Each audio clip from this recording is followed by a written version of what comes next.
Yo, what's going on, guys? Welcome back to Bullony Basketball. I am here today with a special guest. It's my guy Noah from Noah What's Talks good? Basketball. How's it going, my What's man? good? What's good, man? What's good? Yes, sir. I'm doing good. I think we're both happy that we had a great first round of the playoffs that we're going to be talking about. Um, Indeed, indeed. Yeah, it's just gonna be really exciting. I think we should, we'll start off, I guess, like with the Western Conference. We'll work our way from the top seeds to lower seeds, and let's start with this 1-8 series of OKC and New Orleans. The OKC Thunder swept them in 4 games. Boom, They did, boom, indeed. boom, boom. It was that easy. So I'll let you start off. Like, what was your, I guess, like reaction, or like what did you see from this series? I think like my main thing is like I feel like Shea Gilgeous-Alexander. He had like the past 2 years he's played at an exceptional level. What I'm saying, we haven't really seen a player of his stature really go off like that. You feel what I'm saying? Considering the fact he wasn't really like talked about when he first came into the league, but I really wanted to see OKC play at a high level, and I think they did a really good job. I think that their coach has done a he was a very I forgot his name, but he was very deserving of Coach of the Year. Mm, I think Shea Gildas Alexander is an amazing player.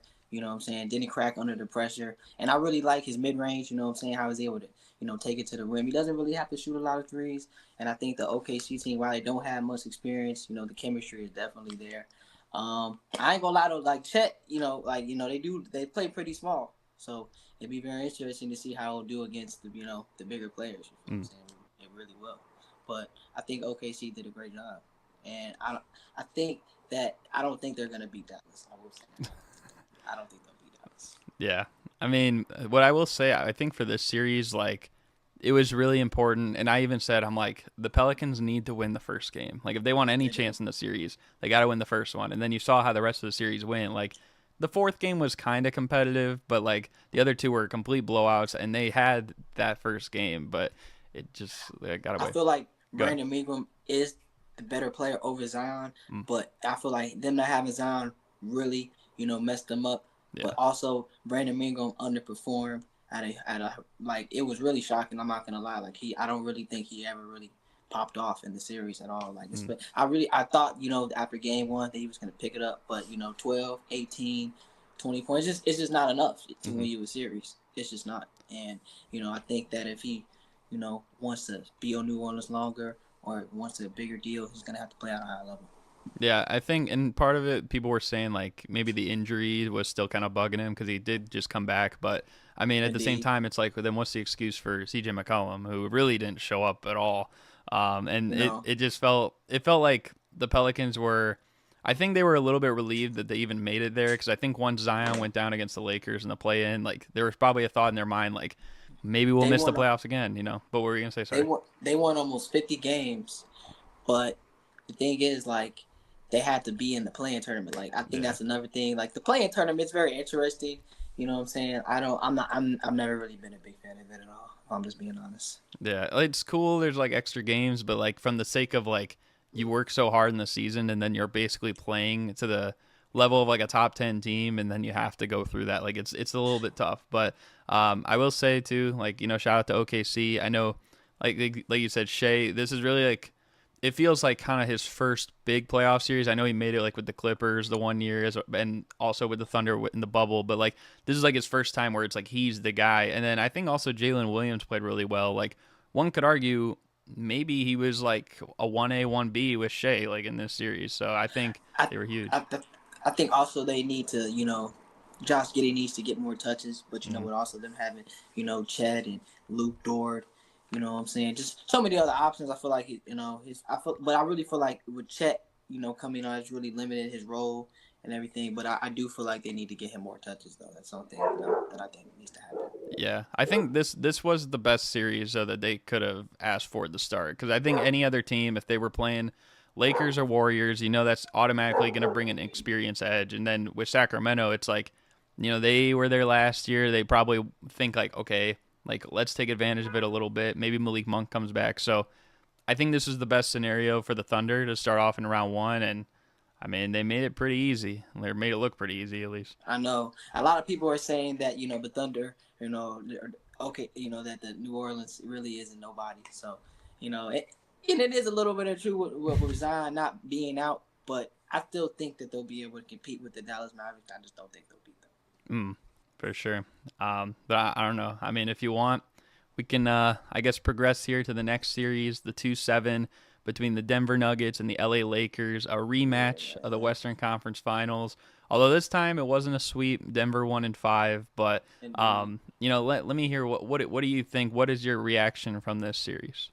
I think that really just comes down, like, people can say that it's the team, you know what I'm saying, but I really do feel like I said it all the time in my video when I talk about the Lakers. I feel like they had not a great, amazing roster, but they had a decent roster. Mm-hmm. But I really just think it comes down to Darvin Ham's coaching, you know what I'm saying, with the players standing, just on the court all the time. Anthony Davis always doing drop coverage and leaving the paint wide open, you feel what I'm saying, not playing the proper players, Like, for instance, Bando and Wood was available for Game 5. He didn't play them at all. Right. And it just doesn't make any sense. You feel what I'm saying? Like, he's playing Gabe Vincent at the 3. You feel what I'm saying? Like, I really do feel like there's no reason why Max Christie couldn't have got in. You feel what I'm saying? And I just really honestly feel like that the Lakers, like, LeBron's tenure hasn't really been that big of a success. Like, besides his championship, like, it's been really rough. So. You know what I'm saying? And it's crazy to think about that after they won the championship, they really broke the team up, bro. You know what I'm saying? Yeah. I mean, like, 4 of those 6 years, I mean, they didn't even win a playoff series, So I know, like, it's crazy. It's crazy. And I just think like that when you watch these series, like, you're watching KCP kill them. And, you know what I'm saying? This is one of the guys that helped him get a championship. You know what I'm saying? I do feel like that. That they did a good job in Game 4 of taking advantage of the Nuggets, being a little bit of fatigue and just being, Jokic being a little out of rhythm that game, Jamal Murray being out of rhythm. But Jamal Murray, he didn't play at, like, the best in that series, but he was able to come in at the highest moments, you know what I'm saying? He hit 2 back-to-back game winners. That just goes to show how awful their defense really is and was. I think the collapse of Rui Hachimura really hurt them as well. You know what I'm saying? Really just wasn't aggressive. Like, when I forgot what game, but I think it was maybe like Game 3 or 4. I watched, I believe he hit a 3, then he got a dunk and didn't do anything. Did absolutely nothing. You know what I'm saying? Yeah. I also feel like D'Angelo Russell, I really don't like, bro. You know what I'm saying? Like, the fact that bro be in the interviews like mad and shit, but it's like, bro, like, you continue to not show up. You know what I'm saying? And it's just like bro, you can drop 44 points in the regular season, but you can't do it in the playoffs, and you continue to, like, just underperform. You know what I'm saying? If the Lakers get rid of him, which they probably will, then I don't understand, like, really what he brings to the table anymore. He's just not the point guard that they need. Yeah, and I mean, at least my thoughts from the series, and maybe you could tell me if I'm wrong, but, like, obviously last year is a sweep, but this year, like, it felt more demoralizing, mostly because I feel like the Nuggets didn't even play that well. They've shown they can play better. It's very interesting when you think about the fact that almost every game the Lakers were up by double digits. You know what I'm saying? I believe in Game 2 they were up by 20. Yeah, they were. And the fact that they blew that lead is fucking crazy, bro. You know what I'm saying? Like. But like I said, it just comes down to the players not playing the right players, not calling no timeout. Like, there's plenty of time. The Nuggets did 13-0 runs. And like I said, there's really no reason why Darvin Ham should have made it this far into the season. I feel like he should have been fired mid-season, But he won the in-season tournament. They got to the rest of the conference finals. You know what I'm saying? But it's just like, it doesn't make any sense why it took him this long to be fired. You know what I'm saying? Like, he continued to show that he wasn't going to make the proper adjustments. He playing small ball. But that's what you get when you hire an inexperienced coach. Yeah, and I think in their next head coach situation, I mean, we all know, like, it seems like LeBron really wants to play with his son, and so, like, because that possibility is up in the air, we really don't know what's going to happen with him. Like, I feel like if I'm, Rob Pelinka and stuff, I'm mostly looking at what Anthony Davis wants as his coach first, because he's going to be there. Like, that's how the team's going to be structured around. But they gave him $195 million. Yeah, you're right. Yeah, so I mean, like, I don't know. I just feel like there are a lot of pieces on this team that, like, last year it felt like, okay, the Nuggets were the only team maybe in their way. got swept, but it felt like the Nuggets or the Lakers still played really good, and it's just the Nuggets were hitting crazy shots last year. This year really didn't feel like that, but yet it's like they still were. It wasn't even like a 7-game series; it went to 5. So it's like I don't know. It feels like they maybe are further away than they think, and that like let's say LeBron did come back next year and AD is there, like they would have to retool it like a little bit better, I think. And I think it like LeBron. I feel like LeBron. He's even said it himself that playing with his son is not even a huge priority anymore. But to bring up Brian James, I don't think he's ready at all. I don't think he's ready at all. And it will be very interesting to see what the Lakers can do when LeBron leaves, because Anthony Davis, I think, has really proved that he can be healthy. You know what I'm saying? Yeah. For real, played 76 games, so I feel like his availability is good, but they do need to figure out, like, they need to bring in more pieces. They're always talking about, like, Donovan Mitchell or, Trae Young, but, like, I don't really feel like that's going to happen. If it did, that'd be great, but, but they really do need to figure out their future, because LeBron's only getting older, you know what I'm saying, and whatever head coach they do get, she needs to have a decent resume. Yeah, I agree. But, I mean, obviously as much praise as most people always give like Jokic and Murray for every playoff series, I think like the unsung heroes were probably Porter and Aaron Gordon. Yeah, because the fact that he was always able to hit a clutch 3 in the corner. Yeah, and then in Game 3 too, like Aaron Gordon, like they don't win that game. Yeah. He doesn't have like his best. He had 29 and 15. The fact that he continued to get into the paint is crazy. Yeah. And Anthony Davis low-key let him. So yeah. Now I do gotta makes me wonder, like, if Anthony Davis didn't get the stinger in his arm, if they could have won, 5 and pushed it to 6. Mm-hmm. But I don't know. Yeah. It would have been a tall task. I mean, there is a reason no one's ever come back down 3-0, like even a LeBron team or something like that. It's a lot of momentum, the crowd, just the mindset, Yeah. So it just, gets to these players, man. Yeah. But I mean, if you want, there was another team that was down 3-0 that was unable to even get a Game 4 win, and that's the Phoenix Suns going against these Minnesota Timberwolves. So what did you think about this series? Because I think a lot of people thought this would be one of the most competitive series, and turns out it really wasn't. I think the first thing first, that people are going to bring Frank Vogel. I'm going to say I don't really think it's that much of Frank Vogel's fault. I think Vogel is actually a pretty good coach. You know what I'm saying? Especially with his defensive schemes. Now, people would say that, he's – to be honest, bro, like, it just comes down to the roster is really not that good. The Suns gave up a lot of good players on the bench and everything to get Kevin Durant. He's only getting older, and he's continued to show that he can't take over games like he used to. He's never been a leader. Like, let's just be honest. You know what I'm saying? But I really don't think it's that much of Vogel's fault. I just think that, Bradley Beal didn't really mesh well with Book and KD. They all really played the same. They're basically all guards. So that's true. Then they said Kevin Durant was tired of being stuck in the offense.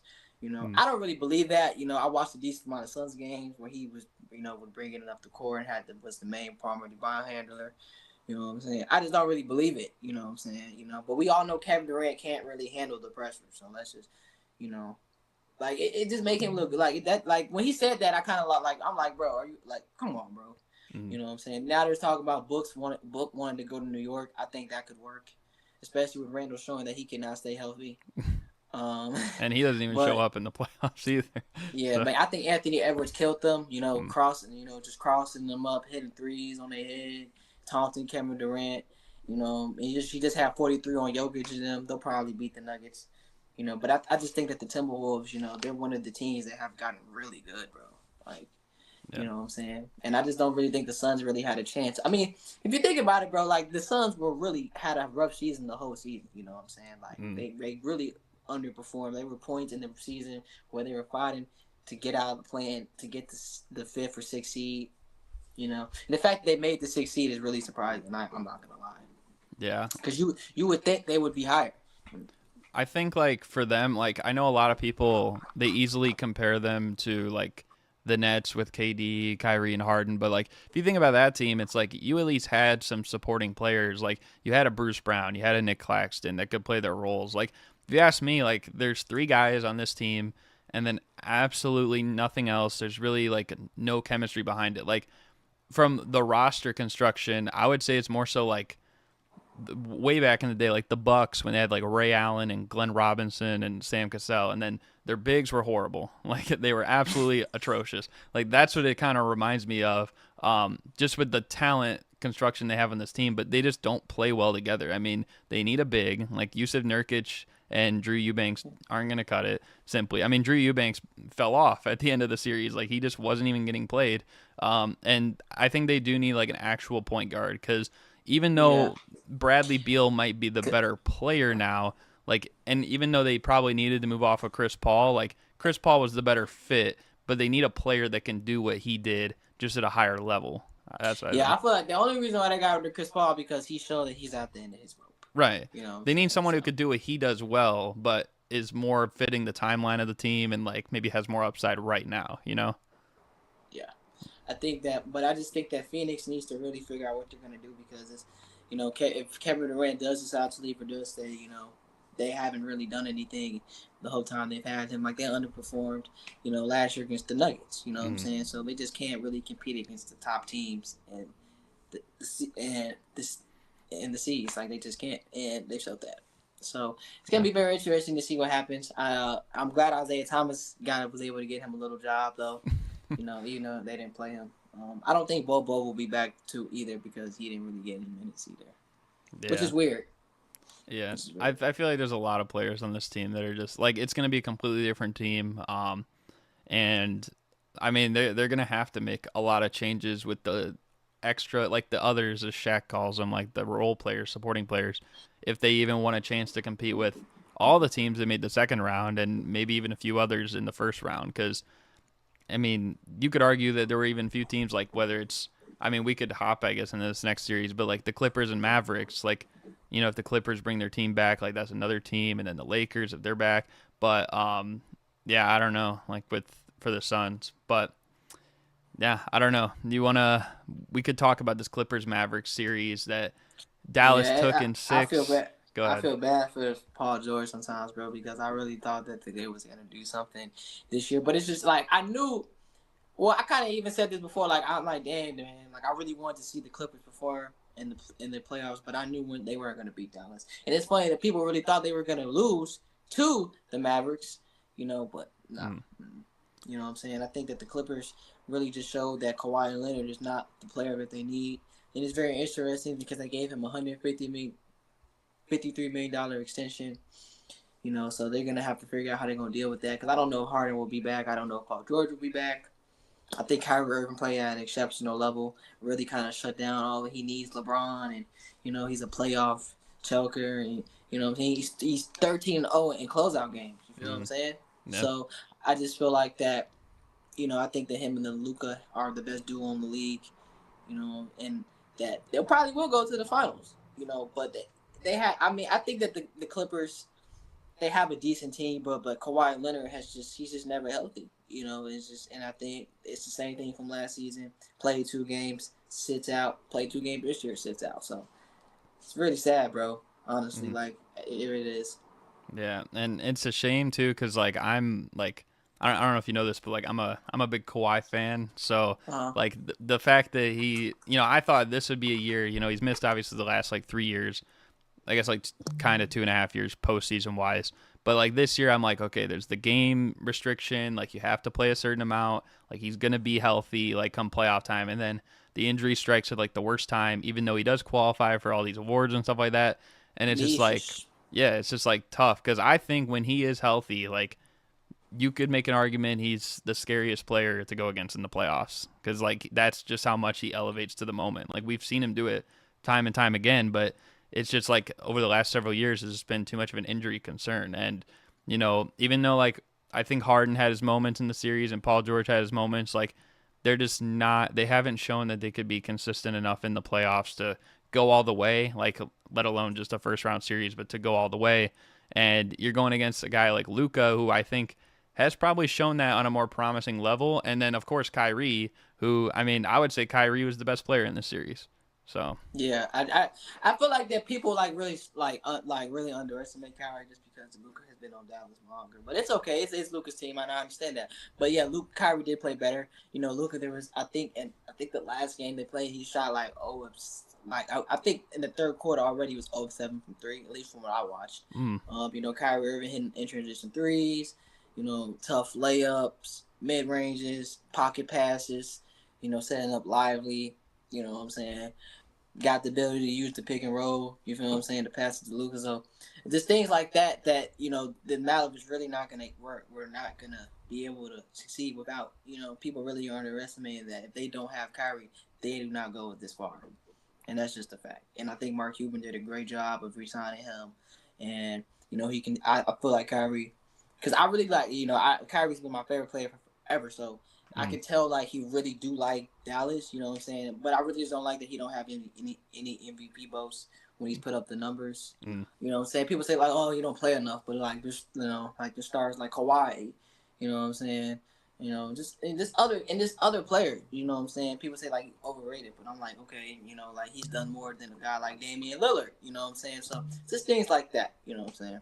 yeah, and I mean, you know, even though I think that's the good thing about this Mavericks team, because like any series, like one of them could take over and the other could. Like I feel like this coming series now, like now I think Luka will take over mostly because of the debates he's been in with Shea like all year long, and I do agree with you. I think the Mavericks will beat them in the second round. So I think that I think I think a Shea versus Luka series is really entertaining. I think Jason Kidd did a decent job, especially with the rotations. You know, especially with the bigs like PJ Washington, Gafford, Lively. Like those are the type of centers you need. You know what I'm saying? They're gonna really just sacrifice their body, just gonna clash to glass. You know what I'm saying? Put the ball back for put in the putback. So I just think that the Mavericks really just have a good overall constructed team ever since they did the trade deadline. You know what I'm saying? And they weren't even really that high in the seeding. You know what I'm saying? But they're playing really well. So yeah, I really like it. shout out my guy Daniel Gafford, you know, former Bull. Yeah, I didn't even know he was on the Bulls. Yeah, I didn't know that. that's my guy. He's responded to my DMs before in the past, so definitely respect that bro, guy. that's what's up, man. Yeah, he's a real one. But yeah, I mean, I don't know. It should be interesting to see though, what happens. I guess with the West, but if you want, I guess we can transition over here to the Eastern Conference. Yeah, where I'm at. Talk about the 1 seed Celtics and the 8 seed Miami Heat. I'm not gonna lie. Like I feel like if there was a series to pick that might have felt like the like who cares type of series, this would be the one. But I mean, the Heat did give a battle, and they always are going to. But Boston wins in 5. And what do you think about this series? I feel like for one, it just goes to show that Miami really needs to like Pat Riley really needs to amp up the roster. You know what I'm saying? Like besides Hero, well, because they're in the East, so it's never gonna be as competitive as the West. Like let's just be honest. You know what I'm saying? You know, they tried to run it back with pretty much less of the roster that they had last season, and that shit did not work. Jimmy Butler is only getting older. I already talked to him, wanting him extension. I think bro was a little overrated. You know, that's just me. I really do. I agree with you, actually. You know what I'm saying? Like bro, like he only be averaging like 19, 20 in the season, bro. You know what I'm saying? Like I know he's a good defender. You know what I'm saying? But like I really just, you know, his offense really isn't even like that. Like let's just be for real. You know what I'm saying? But I just think that, you know, the Celtics killed them. They did. You know what I'm saying? Derek White continues to show, you know, that he's a great role player, great six-man type player. You know what I'm saying? Dropping 39, 30, I think it was, I believe. That's crazy. Tyler Hero, you know, showed that he's a bucket. You know, people really be sleeping on Tyler Hero. Like, for real. People really be sleeping on Tyler Hero. But it's crazy that Eric Spoelstra can continue to coach that Miami Heat team so well and get them to the playoffs even when they're injured. It's really impressive. You know what I'm saying? But I kind of knew that the Boston Celtics were going to be this good this season. Like, I knew. But it's tough that Chris Tapps got hurt. This stuff. Yeah, I kind of agree with you. Like, one with the Jimmy Butler thing, like I just feel like he's always kind of like been a little bit overrated, especially ever since he went to the Heat. You know, but at the same time too, it's like this team just isn't it anymore. And I feel like maybe Yeah. this will be the wake up call they need. Even if Jimmy was playing, maybe they win like one more game or something in the series, but they're not winning this series against Boston.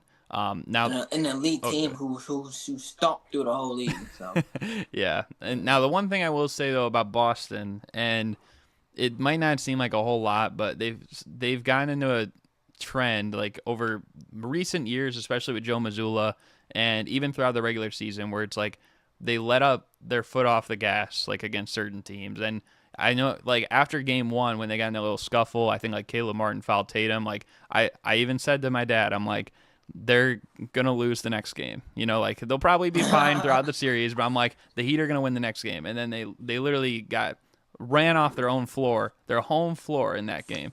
So that should be a little indeed, bit concerning, like if you're a team with title hopes, because like a team like Miami who's missing Jimmy Butler and Terry Rozier, you're gonna be and fine. But who's made the finals 2 times. And that's yeah, another thing. Like they lost Rozier, but he really struggled when he came to Miami. Like he really, mm, like I feel like that he had a hard time trying to, just getting into the flow of the offense, less touches. You know what I'm saying? Like he really struggled, but mm, I'm thinking that he can really, play at a high level next season because he played like an all-star in Charlotte, but the numbers are kind of inflated because the team's fucking garbage. yeah, yeah. It's just like I don't know. It just feels like if you're, but from Boston's perspective, it's like this Heat team that's I guess like decimated. You're gonna get by, but if you're playing a team that plays hard like the Knicks, or you're playing like the Yeah, Nuggets or the Timberwolves, like I don't know, like that probably won't work. You know? yeah. Speaking of it, Jalen Brunson continues to prove that he is one of the best guards in the league. You know what I'm saying? Like when Mm. like the fact that he can just drop 40, 40, and 47 like that is crazy. You know what I'm saying? He might just be the best Nick ever besides Melo. You know what I'm saying? You know what I'm saying? Like that's just like I really do. I'm trying to think that, and I really do like Melo. Mm. But he be acting a little. He be kind of be hating on the side. Though. I don't like how he be talking about Jokic, like how well they tried to take the number. I'm like, bro, don't nobody care about you, bro. And also, Jokic got drafted. Jokic wasn't a star, but that's Mm. besides the point. But yeah, Jokic, I mean, Brunson, I feel like will really lead the Knicks past Indiana. Halliburton really picked up his play even with the hamstring injury. His points dropped a lot. Mm. But Well, he's always been more of a Chris Paul, John Stockton player anyway. But what were you saying, bro? well, we could even. I know you wanted to like talk a little bit about Brunson. We could move on to the next series here with the Knicks and Sixers and kind of recap this.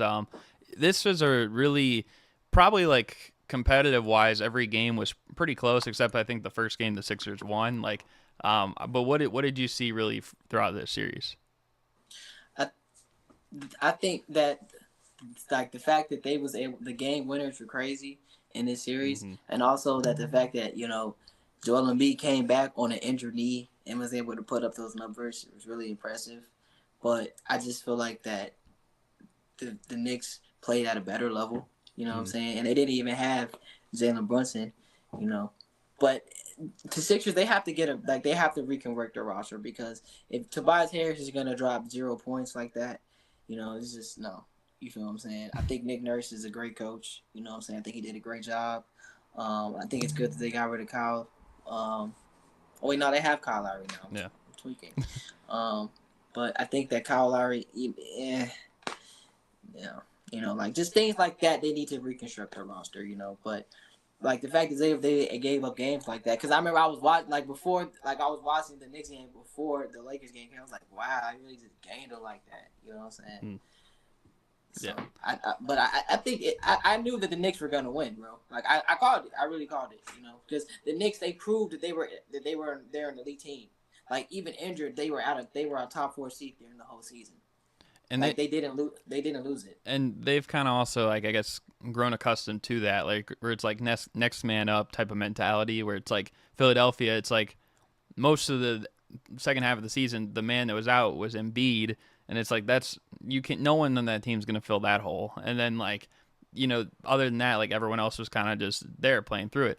But then I don't know, this is kind of a series for me that I feel like you can't even really chalk it up to like a star failing. I mean, like most of the times, like people will be easy to like push the blame on the Embiid, like he chokes in the playoffs. Like I can't say that about him in this one. Like he's The playing with roster is half. really not that. The Yeah, roster is really not that good. that's mostly it. Yeah, it's like, but Embiid's like not. He's playing with half his face. Like he's playing with one leg. And Tyrese Maxey played insane for like, I know, you know, 46 points. yeah. You know, the He fact that saved he their had 30, season one like, night. you know, he had the fact that he had 39 on a torn meniscus knee is crazy.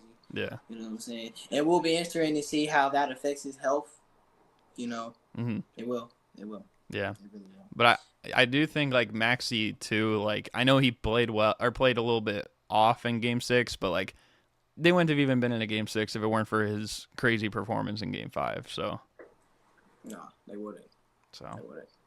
Yeah. But I mean, shout out the Knicks. I think they're, obviously well coached. Shout out Tibbs, former Bull coach. But yeah, I don't know. I just think it was just like more so that the Knicks had more depth. I mean, guys like Miles McBride came in, Josh Hart was hitting threes. Yeah. Like, so DiVincenzo had, times where he couldn't miss. So, yeah.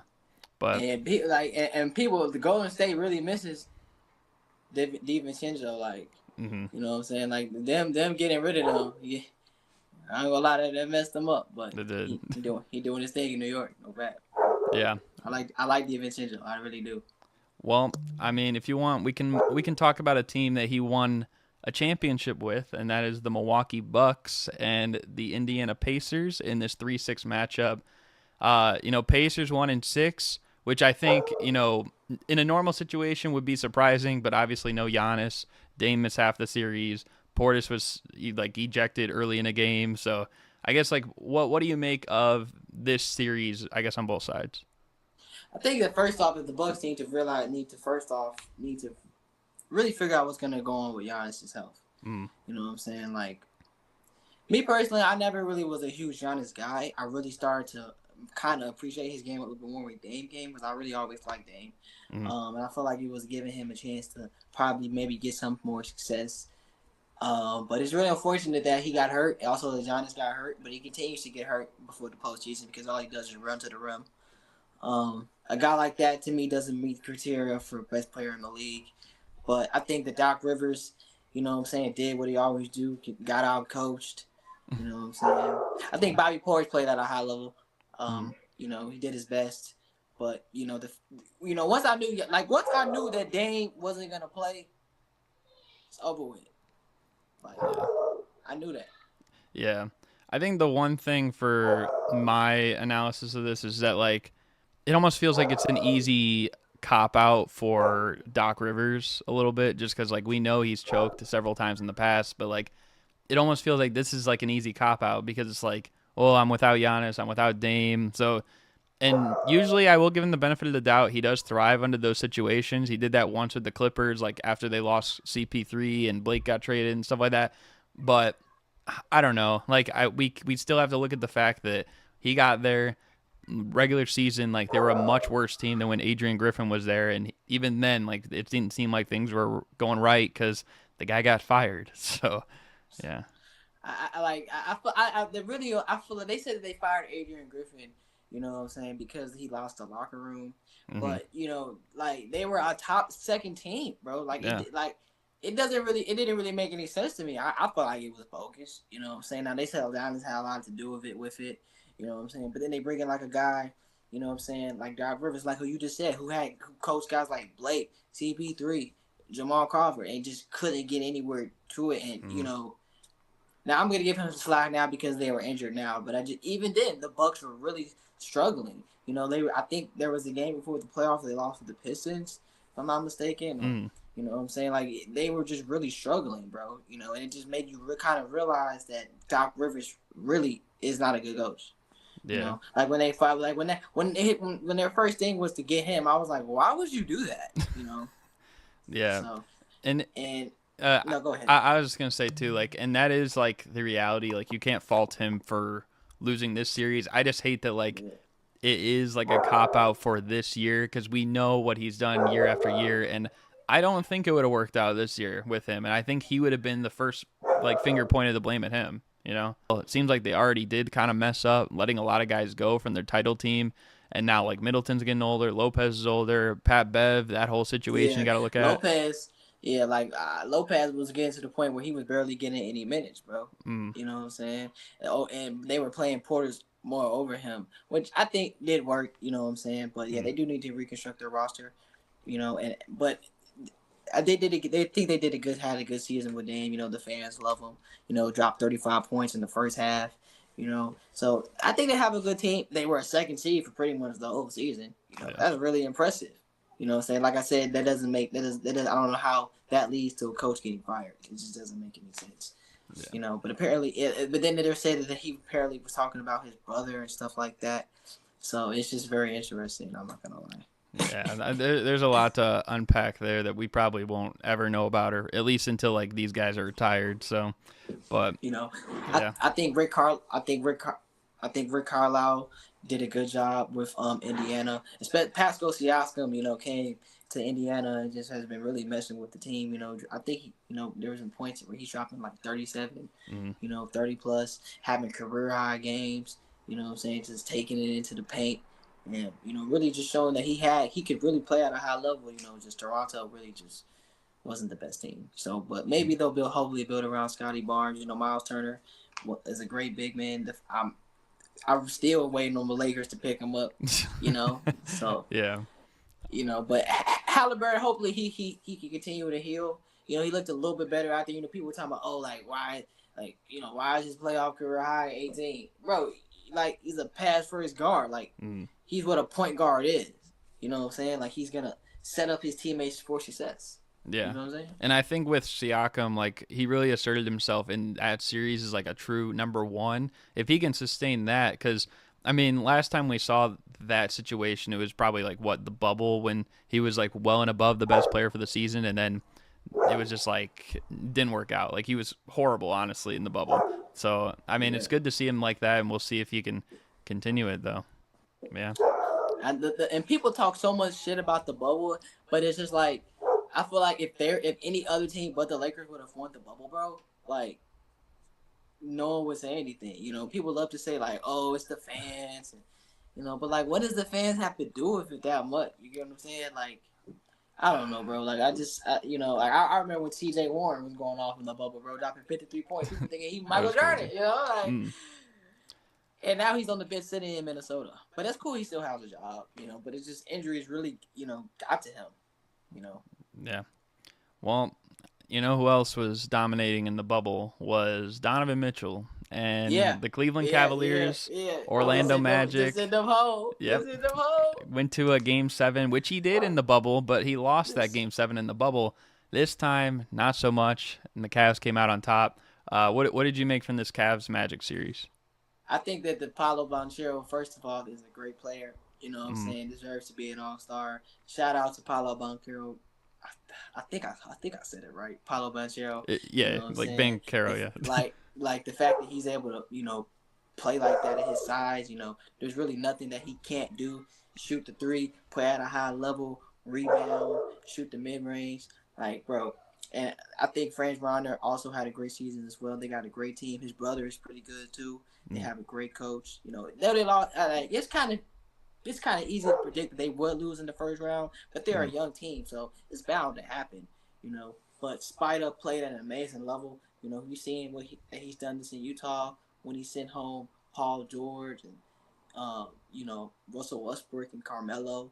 So the fact that he dropped 50 and, you know, they had to go to a Game 7, but he was able to get it done with 40 or 39, but basically 40. You know what I'm saying?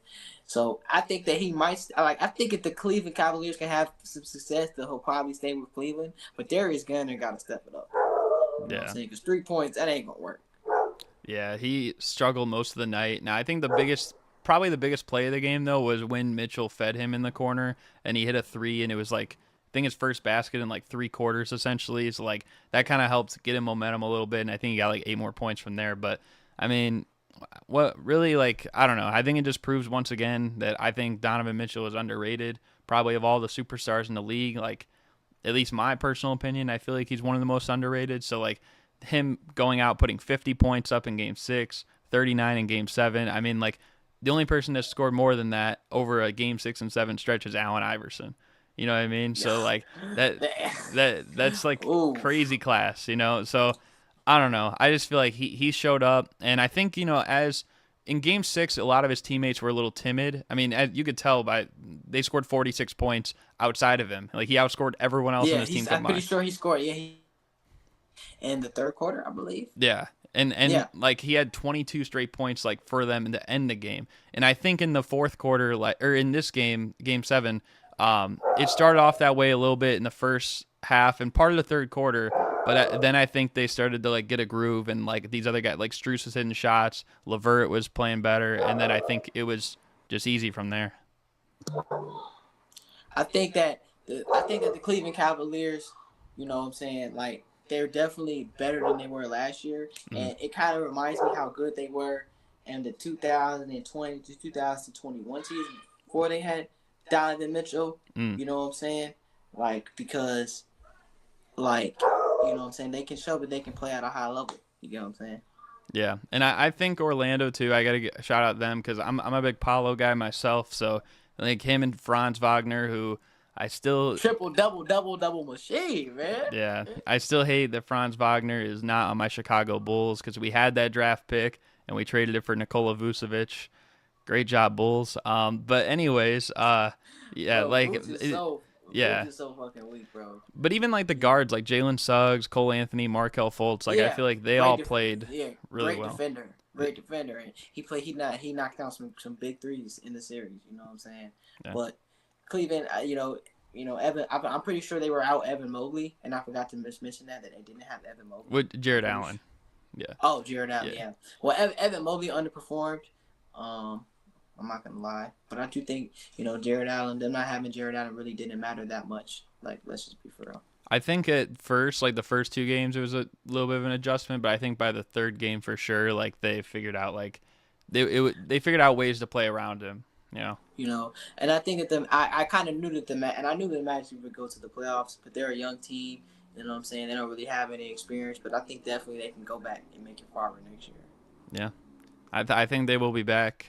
Cleveland, I think it all depends really how the rest of their postseason goes. There's already been talks about Cleveland letting go of Donovan Mitchell, because he's always the talk that he wants to go be in his hometown, be in New York. But, I think that could work, but it's just like, well, we've seen how ball dominant guards can work in Dallas. So I'm not going to say that it couldn't work.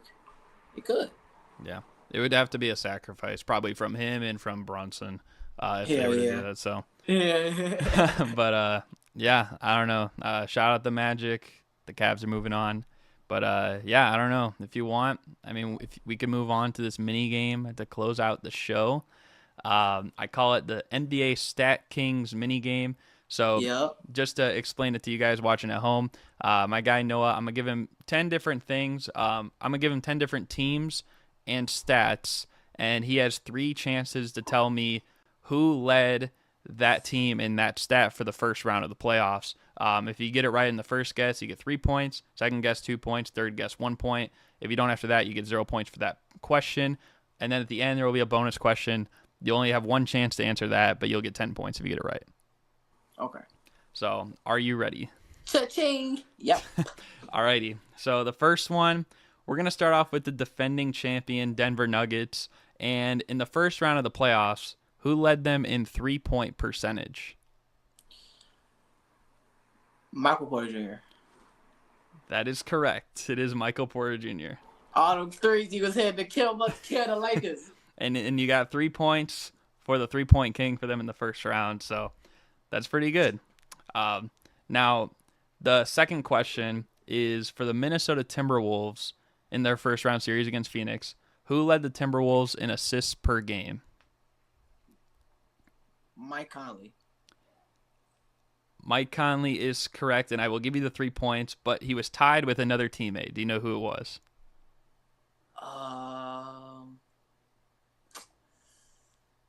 You don't have to overthink it. No, I don't know. It was Ant. Yeah. Oh, for real? Yeah. That one was a little tricky, but yeah. So they were tied at 6.3 assists per game apparently. I'm too busy thinking Ant taking over and dunking on people and Yeah. Bro, oh my God. He was getting people involved too. Now the third question, we're going to the New York Knicks. Who led them in rebounds per game for their first round series? The rebounds. Josh Hart. That is correct. It is Josh Hart. Wow. So the fourth question, this one might be a little harder. It's a little bit of a weird stat. It might be a little bit more difficult, but for the Cleveland Cavaliers in their first round series against Orlando, who led the Cavaliers in offensive rating? Karis LeVert. That is incorrect. So that's your first miss. So you have two more chances. Spider? But that would be too obvious. It is not Donovan Mitchell. So you have one more. Now this is like a per game stat, by the way. So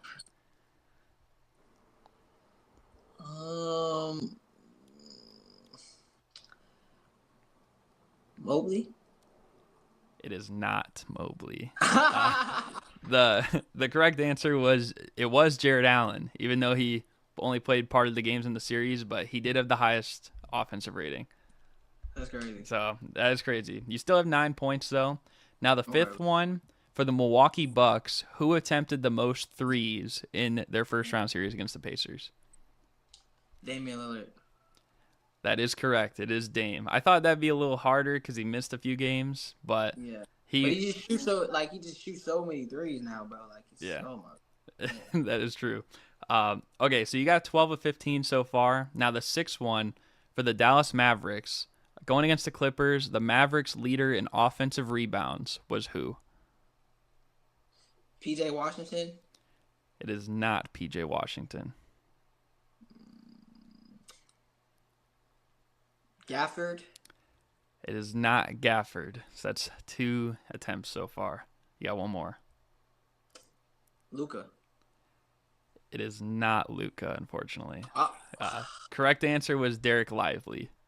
Oh. Yeah, that's tough. It's like the other big man. But okay, so the last few might be a little bit hard, but number 7, who led the Indiana Pacers in blocks per game in their series against the Bucks? Portis. I mean, I'll let you re-guess that because you were thinking of the Bucks. That doesn't count. So you said for the Pacers. Turner. It is not. Turner. It is not Miles Turner. Siakam. It is not Siakam. One more chance. Fuck, I forgot who's on the roster. McConnell. I don't know because I really. It is not T.J. McConnell. It was Aaron Nesmith. Oh yeah, I know you're talking about that, which I thought was a little surprising because he's like a forward, mostly like a small forward. So I was a little surprised by that. Had to put that in there. So number 8 might also be a little surprising, but who led the Oklahoma City Thunder in 3-pointers made for their first round series? Jalen Williams. It is not Jalen Williams. Lou Dort. It is Lou Dort. Yeah. Wow. He's a sniper, bro. He's been hitting threes. He's a completely, evolved offensive player from what he started. Yeah, bro. Like I remember in the bubble, he really didn't have any offense. Yeah. So number 9. Now this one, it's who led the Boston Celtics in game score. Now I don't know if you know what game score is, but it's basically like a stat that covers like your overall impact of like efficiency, points, assists, like everything that you do in a series. So who led the Celtics in that stat? Derek White. It is Derek White. He got it. First try. Wow.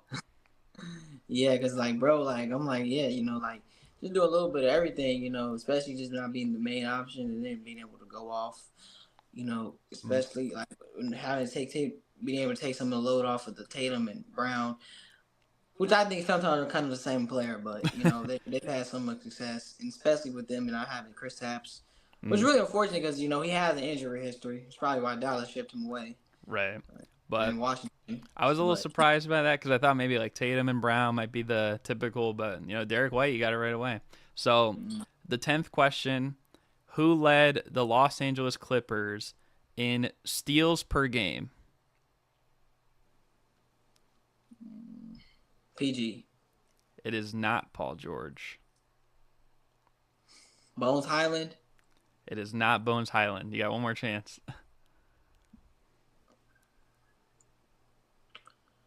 Harden. It is not Harden. I low-key felt like it was Russ though. Like a little bit fun for like. It was actually Kawhi. Oh wow! I'm surprised because they only played 2 games. I know that's why I felt like it would have been hard because even in those 2 games he kind of didn't look like himself, but he actually led him in steals per game across the series because of that. How many steals? He had 4 across 2 games that he played. Oh, okay. So. Okay.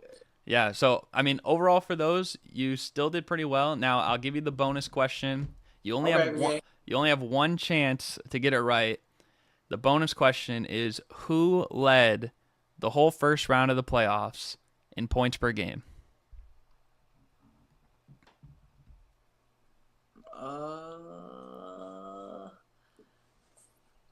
Donovan Mitchell?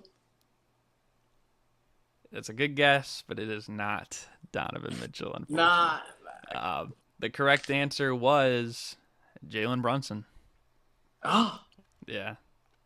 47, 47, 39, 40. Yeah, it might not seem like it because the first 2 games he struggled, but even in those games he was taking a lot of shots. So he did get like 20 or something in each. So yeah, but bro, like man, like bro turned into a superstar. You wouldn't think that he would, be this good, especially because he was just a Luka not too long ago. Yeah, he was cooking. But, I mean, overall, though, from your mini-game performance, you still did get 17 points across the question. So, I think that's pretty good. How do you feel? I think good, bro. Like, I had fun. You know what I'm saying? Mine is one to pause when I couldn't hear you. But it was a really interesting podcast, bro. It's going to be interesting. We can probably do it. It's going to be interesting to come back and talk about it when, close to the finals. I think that the league continues to show that it's getting better. I've been watching since at least 2016. I don't know about you. I'm only 20. I don't know about you, my boy. Yeah, I'm a little older. But yeah, I don't know. I feel like it was a pretty good show, and I'm glad we could connect because this is, first time we've collabed. Like, I know most of the guests I've had on this season, I've had them on in something else before, so it's always good to get like new faces on the channel and talk hoops. So, bro, I appreciate you, my boy. Yes, sir. And hopefully you guys enjoyed at home. If you did, be sure to like, comment, subscribe. You got any other final thoughts before we wrap this thing up? Man, I'm just mad. I'm just mad the Bulls lost, man. But we're gonna be back next year. You know what I'm saying? We're gonna be back next year. Lonzo's the savior. No. Man, the fact that they gave him $21 million to not play is crazy. Yeah, it's a lot of money. It's a lot, but hopefully, for our sake, he will play this coming year, and that's, I guess, all we can do is just hope. But I mean, again, appreciate you being on the podcast, and again, hopefully you guys enjoyed. Thank you guys for watching, and we're out. Peace.